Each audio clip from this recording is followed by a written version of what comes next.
మహాదేవుడును మన రక్షకుడు అయిన యేసుక్రీస్తు ప్రభుల వారి అతి శ్రేష్టమైన ఘనమైన పరిశుద్ధ నామంలో ఉదయకాల మన్నా అనే చక్కని కార్యక్రమాన్ని చూస్తున్న మీ అందరికీ నిండు హృదయంతో వందనాలండి. దేవుని యొక్క మహాకృప మీ అందరికీ తోడై ఉండును గాక. ఎలా ఉన్నారు మీరందరూ క్షేమమే కదా? ప్రతిరోజు సిలువ సందేశాలు వింటూనే ఉన్నారుగా,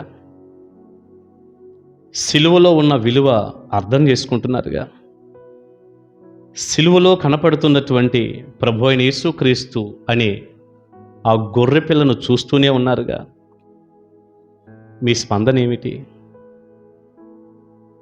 ఒక్కసారి ఆ వర్తమానాలన్నీ కూడా దాదాపు 10-15 రోజులుగా కంటిన్యూగా చెప్తున్నాం కదా, ఆ వర్తమానాలన్నీ చక్కగా వినండి, మరలా వినండి. ఒక్కసారి మారు మనసు దిశగా ఆలోచన చేయండి. దైవ దీవెన మీ అందరికీ తోడై ఉండును గాక. రండి, ఈ రోజున పరిశుద్ధ గ్రంథంలో నుంచి లూకా సువార్త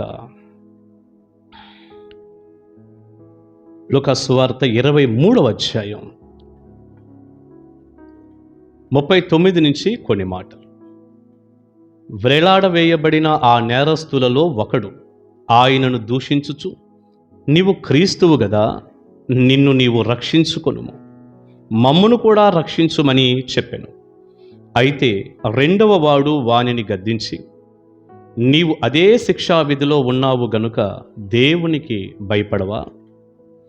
మనకైతే ఇది న్యాయమే, మనము చేసిన వాటికి తగిన ఫలము పొందుచున్నాము.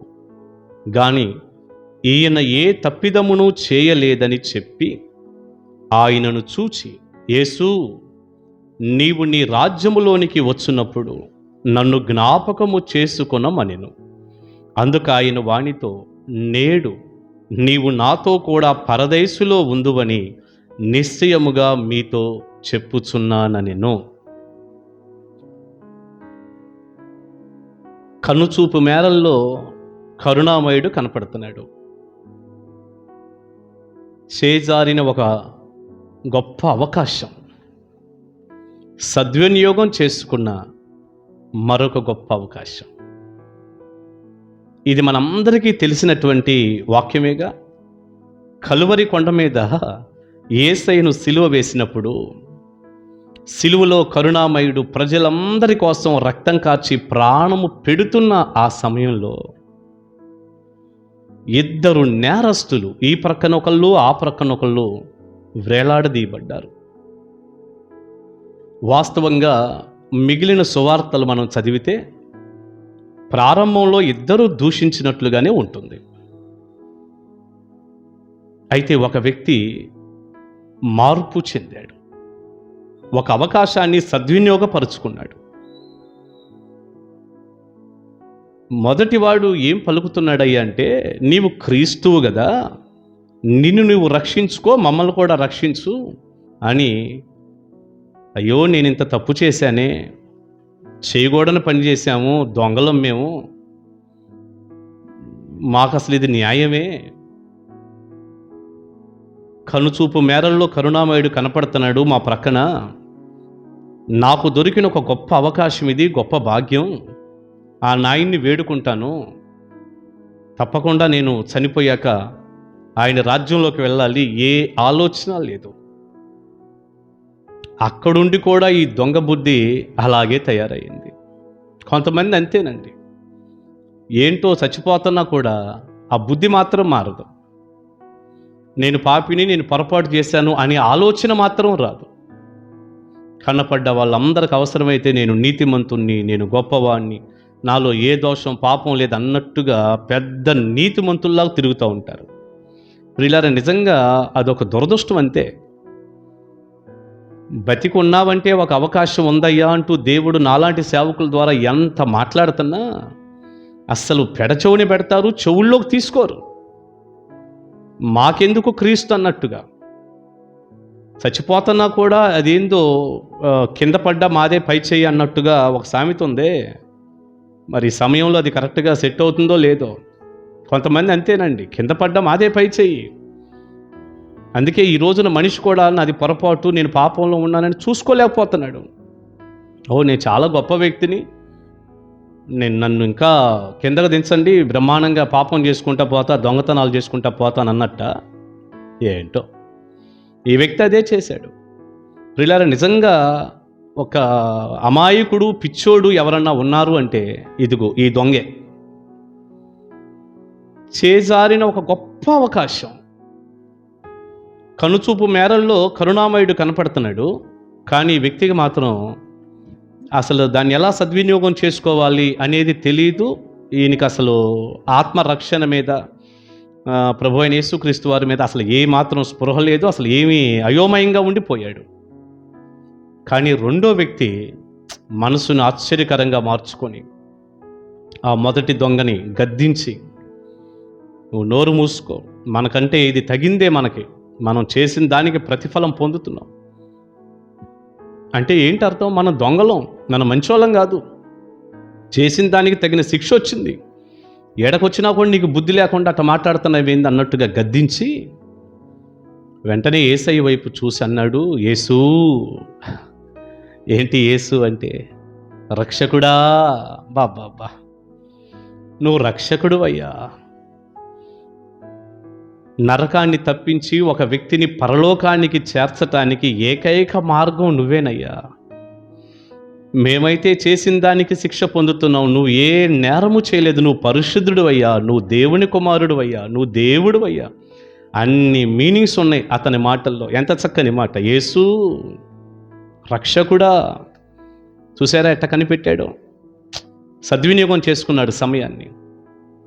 నీవు నీ రాజ్యముతో వచ్చినప్పుడు నన్ను జ్ఞాపకం చేసుకోయ్యా.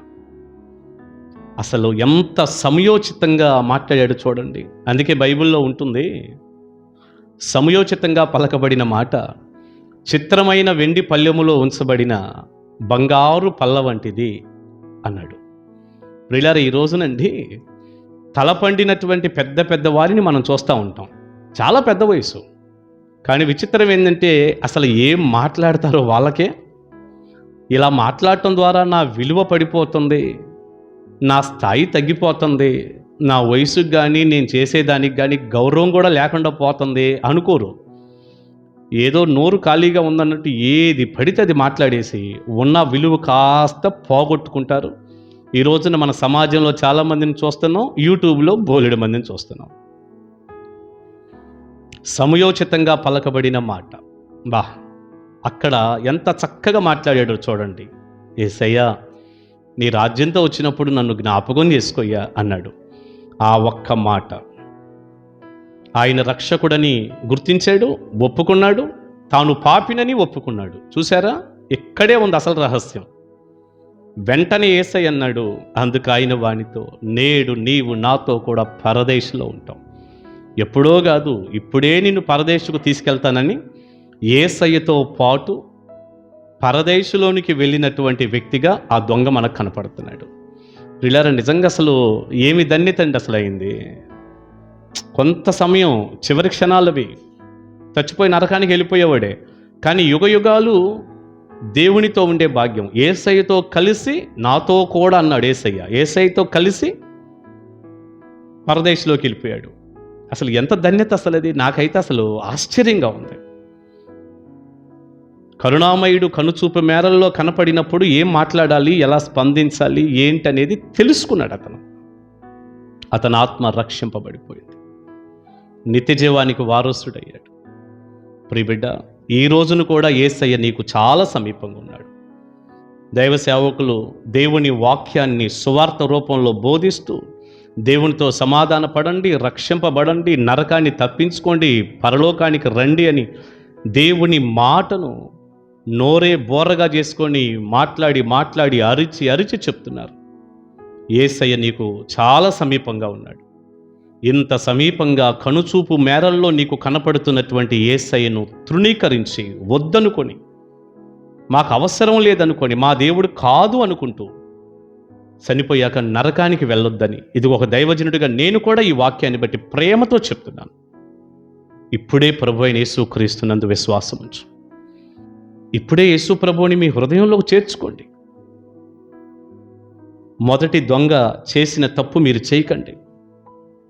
ఈ రెండో వ్యక్తికి ఉన్న జ్ఞానం మీ అందరికీ దేవుడిచ్చునుగాక. నిత్య జీవానికి వారసులుగా మిమ్మల్ని అందరినీ దేవుడు దీవించునుగాక.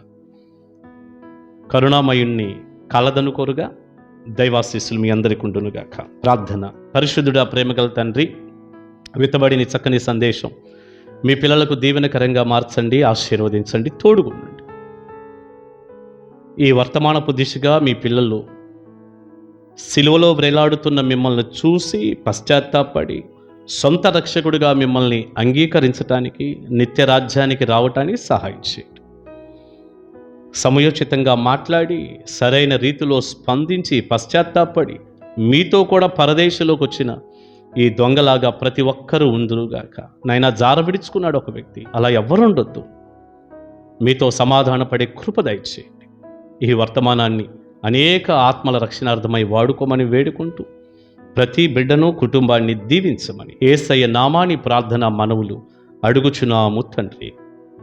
ఆమేన్, ఆమేన్. God bless you. దేవుని కృప మీ అందరికీ తోడే ఉండునుగాక. కలుసుకుందాం ఉదయకాల మన్నలో.